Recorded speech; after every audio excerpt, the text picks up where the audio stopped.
Hi friends, అందరికీ నమస్కారం అండి. తెలంగాణ రాష్ట్ర వ్యాప్తంగా ఉన్నటువంటి ఆసరా పెన్షన్ లబ్ధిదారులకు సంబంధించి గుడ్ న్యూస్ చెప్పడం జరిగిందండి. కీలక జీవో అయితే ఇచ్చారు. సీఎం రేవంత్ రెడ్డి సంచలనం జరిగింది. సో ఆ వివరాలు ఏంటనేది కూడా మనం వీడియోలో తెలుసుకునేటువంటి ప్రయత్నం అయితే చేద్దాం. ఇందుకు సంబంధించి నోటిఫికేషన్ అయితే ఇవ్వడం జరిగిందండి.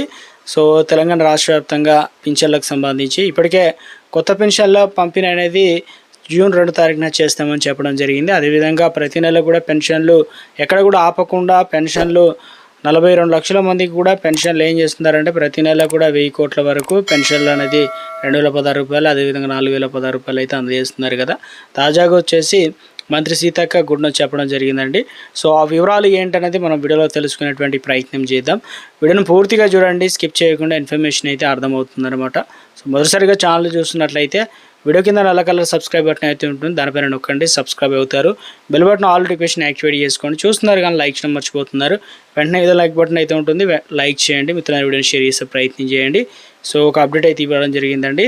సో ఇందులో వచ్చేసి తెలంగాణ రాష్ట్ర వ్యాప్తంగా తాజాగా నోటిఫికేషన్ అయితే ఇవ్వడం జరిగిందండి. క్లియర్గా మంత్రి సీతక్క అయితే గుండె చెప్పడం జరిగింది.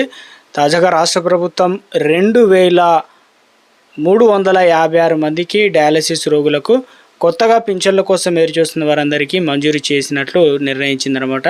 ఈ ఫైల్ పైన మంత్రి సీతక్క అయితే సంతకం అయితే చేయడం జరిగిందనమాట. సో ఇక ఫైల్కి సంబంధించి మనకు వచ్చే నెల నుంచి లబ్ధిదారులకు వారితో అంటే మిగతా వారితో పాటు వీరికి కూడా పెన్షన్లు అయితే అందుకుంటారనమాట. మరో 488 దరఖాస్తుల పరిశీలనలో అర్హులకు పింఛన్లు మంజూరు చేస్తామని కూడా అధికారులు అయితే తెలుపుతున్నారు. కాబట్టి ఇప్పటికే దాదాపుగా 4710 మంది డయాలసిస్ రోగులకు చేయుత పెన్షన్లు అయితే ఇస్తున్నామని, తీవ్రమైన అనారోగ్య సమస్యలతో పాటు ఆర్థిక ఇబ్బందులు ఎదుర్కొంటున్న కిడ్నీ అంటే సమస్యల బాధల పడ్డ వారందరికీ 2016 రూపాయల పింఛన్ అయితే అందజేస్తున్నామని చెప్తున్నారు. అదేవిధంగా డయాలసిస్ చికిత్స కోసం బాధితులకు తరచుగా ఆసుపత్రికి వెళ్లాల్సి రావడం, మందులు, ప్రయాణ ఖర్చులు వంటి ఇతర సమస్యలు ఎదుర్కొంటున్న విషయం తెలిసిందే. అర్హులైన ప్రతి బాధితుడు కూడా పెన్షన్ అందేలా చర్యలు కూడా తీసుకుంటున్నామని మంత్రి సీతక్క స్పష్టం చేయడం జరిగింది. గత ఏడాదే కొత్తగా 18 డయాలసిస్ కేంద్రాలను ప్రభుత్వం ఏర్పాటు చేసిందనమాట.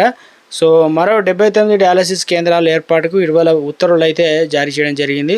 తెలంగాణలో ఏ పాయింట్ అంటే నుంచైనా కేవలం 20 నిమిషాల్లో ప్రయాణంతో డయాలసిస్ కేంద్రానికి చేరుకునేలా డయాలసిస్ నెట్వర్క్ను ప్రభుత్వం విస్తరిస్తుందని చెప్పేసి మంత్రి తెలియజేయడం జరిగిందనమాట. సో దీనివల్ల ఏంటంటే మనకు కొత్తగా పెన్షన్లు అనేది ఇవ్వడం జరుగుతుందన్నమాట. వీరికి కూడా దాదాపు రాష్ట్రంలో 2356 మందికి డయాలసిస్ సమస్యతో బాధపడుతున్న వారందరికీ పెన్షన్లు అనేది ఇవ్వడం అయితే జరుగుతుందన్నమాట. దరఖాస్తు చేసుకున్న వారందరికీ ఫైనల్ చేయడం జరిగింది. సో మనకు వచ్చే నెల నుంచి పెన్షన్లు అనేది అందించడం అయితే జరుగుతుందని చెప్పేసి తాజాగా అప్డేట్స్ అయితే రావడం జరిగిందనమాట. సో ప్రభుత్వం నుంచి ఎప్పటికప్పుడు ఏ చిన్న అప్డేట్ వచ్చినా తెలియజేయడం జరుగుతుందండి. Thanks for watching.